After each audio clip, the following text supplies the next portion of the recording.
Now, at these annual meetings, the African Development Bank's management team unveiled their new 10-year strategy covering the years from 2024 through to 2033. That plan will build on the implementation of the bank's top 5 priorities. They are lighting up on powering Africa to feed and industrialize and integrate the continent, and generally speaking, improve the quality of life for over 1 billion people on this continent. CGTN's Uche Okoronko sat down with Caroline Kenny-Robb, the AFDB's Senior Director for Strategy and Operational Policies, to explore this strategy and how it will be financed. The first step really is to look at our own resources, and the African Development Bank has been very innovative in looking at how we can really look at our balance sheet and really leverage what we already have. And there's been many innovations that other MDBs are also now looking at too, and we work together in thinking about how can we be more effective with the resources that we have. Because we know that any resources that come through the MDB system can end up tripling or even quadrupling. So this is really important for the MDB system. But I think secondly that's really very critical to this whole looking forward over the next 10 years is the role of the private sector. We ourselves as MDBs will never have enough resources to deliver what the countries really need. Now, I want to shift focus to where we're going to see a lot of these financing channeled. One thing that was mentioned is the fact that we're going to see you build on a lot of the high fives, or all the high fives that you focused on before. So I'd like to get some insight into some of those urgent and decisive actions we're going to see the AFDB take. To answer your question, what really came across very strongly is that we, the African Development Bank, are about, working with people. Whatever we do has to be able to really transform positively the lives of people across Africa. So first and foremost, it's not just about building the road. It's about what impact does that have on communities? What impact does that have on people? So that's a really important focus of the strategy. But then we looked at it a little bit more, and the consensus was that there's 2 groups that are critical over the next 10 years. The first that everybody knows, it's the young people. We have a demographic opportunity here, but it's a window of opportunity and it will close.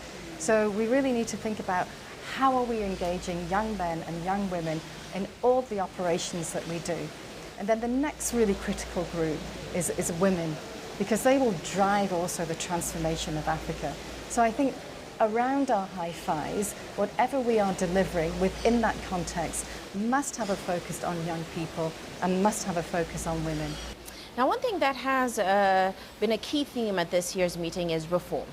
And the African Development Bank, it has said it will play a leading role when we talk about reforming the global financial architecture, and also the financial architecture in Africa and how African nations source their financing going forward. So I'd like to get a sense of what specific ways we're going to see the AFDB playing a leading role in terms of reform. So there was an acceptance that this worked globally, but it actually doesn't work. And actually, it certainly does not work for Africa. So there's been a lot of discussions led by our president, and I think now there's a bigger realization that actually the global financial architecture is simply unfair. Right? So that's a really important part of the reform. And we all know that Africa has the least to do with climate change, but gets a tiny amount of climate finance. So we just keep that one kind of fact in our head, underlines how this system is just unfair.